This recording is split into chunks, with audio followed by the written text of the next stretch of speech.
সুপ্রিয় দর্শক, আসসালামু আলাইকুম। স্বাগতম জানাচ্ছি আমার কৃষিভিত্তিক ইউটিউব চ্যানেল কৃষি বার্তার পক্ষ থেকে আজকের ভিডিওতে। সুপ্রিয় দর্শক, আমার পাশে দেখতেছেন কয়েকটি বস্তাতে আদা চাষ করা আছে। এই আদা চাষের বস্তাগুলো সারি সারি করে রাখা আছে। এখানে টোটাল 20টি বস্তাতে আদা চাষ করা আছে।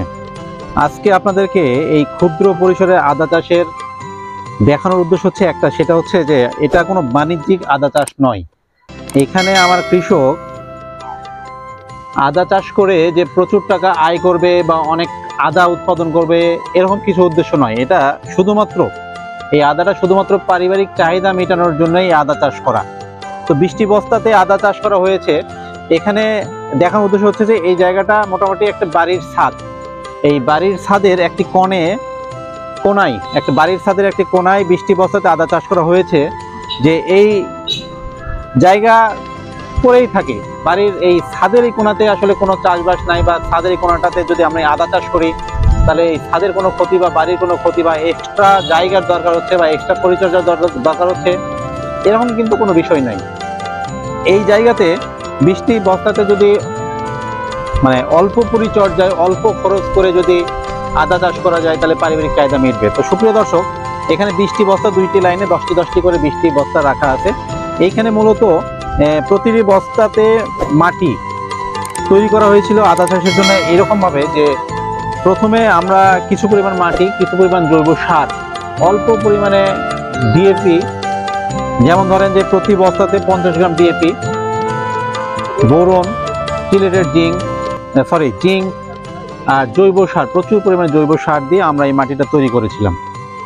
তারপরে প্রতি বস্তাতে মূলত 50 থেকে 70 গ্রাম আদা একটি বস্তার জন্য বীজ দেয়া যেতে পারে। তবে বীজের পরিমাণ যদি কম হয় পরবর্তীতে কিন্তু আদার ফলন কম হবে, যার কারণে এই 20টি বস্তাতে প্রতিটি বস্তাতে 100 গ্রাম করে আদার বীজ দেওয়া আছে। তার মানে 20টি বস্তাতে মোটামুটি 2 কেজি আদার বীজ দেওয়া আছে।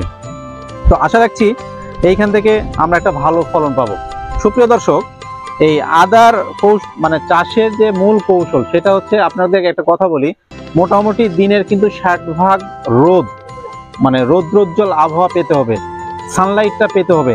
আদা যদিও বা আমরা বলি যে ছায়াযুক্ত স্থানের ফসল, আসলে ছায়াযুক্ত স্থানের ফসল বলতে এই নয় যে আমরা ছায়াযুক্ত স্থানে আদাটা ভালো করতে পারবো।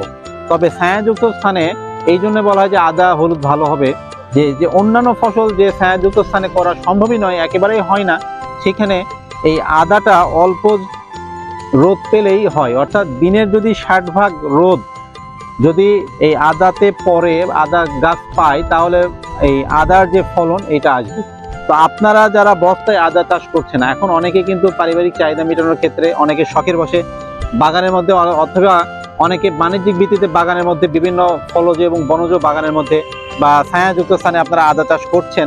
তো আপনারা যদি সম্ভব হয় বস্তাটাতে যদি 60 ভাগ, এই আদার বস্তাতে যদি দিনের 60 ভাগ রোদ যদি না পড়ে থাকে, তাহলে আপনারা যদি সম্ভব হয় এই বস্তাটা সরে নিয়ে গিয়ে যেখানে রোদ পড়ে সেইখানে দিনের 60 ভাগ রোদ পাবে, এরকম জায়গাতে আপনারা বস্তাটি রাখবেন। তো সুপ্রিয় দর্শক, আজকে ছিল বস্তায় আদা চাষের যে বিষয়গুলো পারিবারিক চাহিদা মেটানো যায় বস্তাতে আদা চাষ করে, বিষয়টা আপনাদের কাছে তুলে ধরার চেষ্টা করছি। তো আমার ভিডিও আজকে এখানেই শেষ করছি। সবাইকে ধন্যবাদ। আসসালামু আলাইকুম।